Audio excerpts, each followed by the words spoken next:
किसान एक ऐसा खिलौना है जिससे कभी प्रकृति खेलती है तो कभी राजनीति। बीमा के नाम पर सालों से बीमा कंपनियां ठगी करती आ रही हैं। मध्य प्रदेश और देश के अन्य राज्यों में रबी फसलों की कटाई चल रही है तो कहीं फसल पककर तैयार। ओलावृष्टि, बारिश और तेज आंधी ने देश प्रदेश के अन्नदाता की मेहनत बर्बाद कर दी है। कुदरत का ये भद्दा मजाक किसान को कर्ज, भुखमरी जैसी भयानक जाल में न धकेल दे। इस विपदा की घड़ी में अन्नदाता किसान भाइयों को दो तरह से मदद मिल सकती है। पहला, प्रधानमंत्री फसल बीमा योजना के तहत क्लेम राशि मिलने पर, और दूसरा, राज्य शासन के द्वारा मुआवजा देकर। अभी इस वीडियो में हम पहले विकल्प यानी प्रधानमंत्री फसल बीमा योजना की बात करेंगे, जिससे किसानों को मदद मिल सकती है। प्रधानमंत्री फसल बीमा योजना के तहत यदि किसान की फसल का नुकसान होता है, किसान क्या करें? ऐसे किसान भाइयों की जिम्मेदारी है कि अगर आपकी फसल ओले, बारिश, जल भराव, लैंडस्लाइड जैसी आपदाओं, स्थानीय आपदाओं से आपका नुकसान हुआ है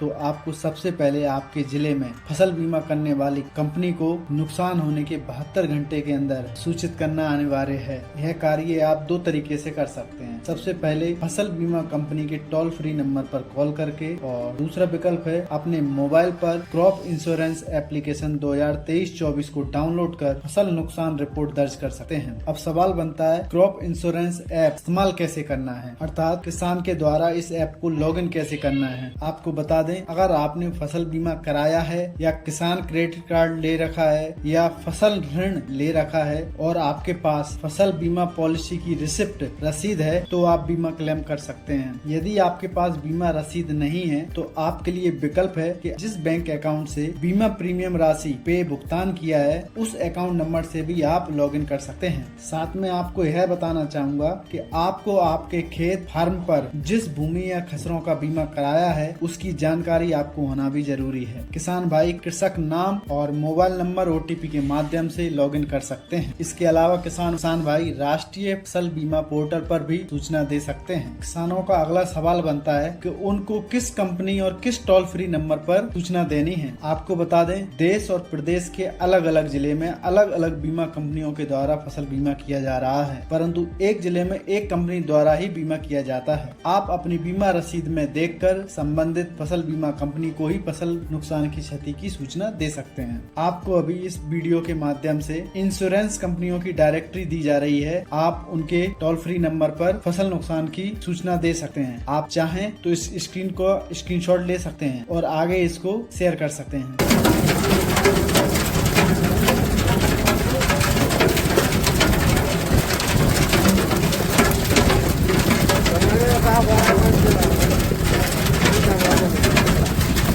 के द्वारा किया गया फसल बीमा कब तक मान्य रहता है? आपको बता दें, फसल बीमा होने के बाद से लेकर फसल कटने के 14 दिन बाद तक यदि फसल खेत में है और उस दौरान कोई आपदा आ जाती है तो किसानों की दावा राशि प्राप्त की जा सकती है। अब किसान भाइयों का सवाल है कि क्या प्रत्येक फसल के लिए बीमा क्लेम राशि मिलती है? तो आपको बता दें, प्रत्येक राज्य और प्रत्येक जिले के लिए अलग अलग अधिसूचित फसल हो सकती है। केवल आप उन्हीं फसलों पर प्रधानमंत्री फसल बीमा योजना को कवर प्राप्त कर सकते हैं, अर्थात बीमा लाभ ले सकते हैं। किसान भाइयों का अगला सवाल बनता है, क्या सभी जिलों के सभी किसानों को एक समान रूप से प्रीमियम राशि और क्लेम राशि प्राप्त होती है? आपको बताना चाहूंगा, एक ही प्रदेश के सभी जिलों में अलग अलग प्रीमियम राशि और क्लेम राशि अलग अलग होती है। यह अंतर उस जिले की उत्पादकता के आधार पर होती है। जिस जिले में फसल की उत्पादकता अधिक होगी उस जिले के लिए बीमा प्रीमियम राशि और क्लेम राशि दोनों ही अधिक होती है। प्रत्येक वर्ष कृषि विभाग के द्वारा क्रॉप कटिंग की जाती है और उसी के माध्यम से कृषि विभाग प्रत्येक जिले की उत्पादकता तय करता है। उदाहरण के लिए बात करना चाहूंगा, जैसे कि मध्य प्रदेश के शिवपुरी जिले की चने की फसल के लिए प्रीमियम राशि गुना